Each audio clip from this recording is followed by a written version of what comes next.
కార్యాచరణ అనేటువంటి ఉండబోతోంది.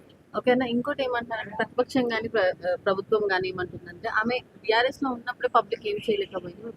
కొత్త పార్టీ పెట్టి పబ్లిక్ ని ముద్దరిచ్చే విధంగా ఉంది అని చెప్పి మన మహేష్ గౌడ్ గాని ఇంకా ఇప్పుడు బీఆర్ఎస్ పార్టీలో ఉన్నప్పుడు 2014లో శ్రీమతి కవితక్క అరగ్రేటం చేసినప్పుడు అప్పుడు ఉన్నటువంటి పరిస్థితులు ఏంటి? తెలంగాణ కొత్త రాష్ట్రం వచ్చింది.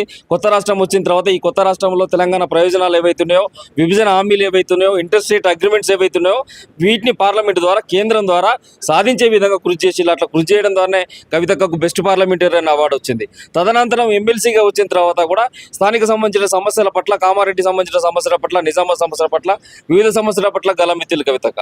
కానీ ఎక్కడ కూడా చట్టాలను రూపకల్పన చేసే విషయంలో కానీ, పాలసీస్ తీసుకునే విషయంలో కానీ ఆమె సంబంధించినటువంటి ప్రాతినిధ్యం ఉండే విధంగా ఈ యొక్క బీఆర్ఎస్ సంబంధించినటువంటి పార్టీ ఎప్పుడు కూడా ప్రయత్నం చేయలే. రెండోది, ఆ పార్టీలో అంతర్గత ప్రజాస్వామ్యం లేదు.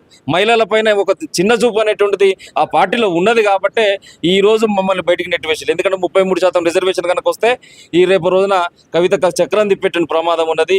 ఈమె కింద మేము పనిచేయాల్సిన పరిస్థితి వస్తుంది అని చెప్పేసి ఎవరైతే కుహానా సంబంధించినటువంటి కుట్రదారులు ఎవరైతే ఉన్నారో వాళ్ళు చేసిన కుట్రలో భాగంగా ఇలా కవితక్కను బలవంతంగా బయట పంపించారు.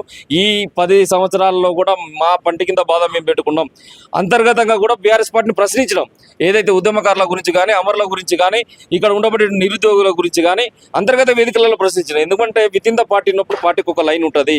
ఆ పార్టీ లైన్ నుంచి బయటికి పోయిన తర్వాత మనకు ఒక స్వేచ్ఛ అనేటువంటిది వస్తుంది. కాబట్టి ఇవాళ మహేష్ కుమార్ గౌడ్ మాట్లాడినా, ఎవరు మాట్లాడినా అంతర్గత వేదికలలో మాట్లాడినప్పటికీ నాడు బీఆర్ఎస్ పార్టీ సంబంధించినటువంటి అహంకారము, వాళ్ళ యొక్క అహంకారంతో ఈమె సంబంధించినటువంటి మాటలు పెడచెవిన పెట్టిల్లు.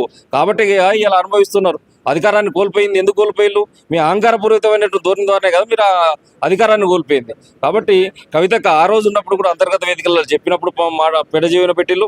ఈ రోజు బయటకు వచ్చేసి అమరుల క్షమాపణ చెప్పి, ఉద్యమకారుల క్షమాపణ చెప్పి తెలంగాణ సమాజాన్ని మొదలడం మరొకసారి మేలుకొల్పే విధంగా రేపు రోజున రాబోతున్నాం. ఏప్రిల్ 5 మా కార్యాచరణ ప్రకటించబోతున్నాం.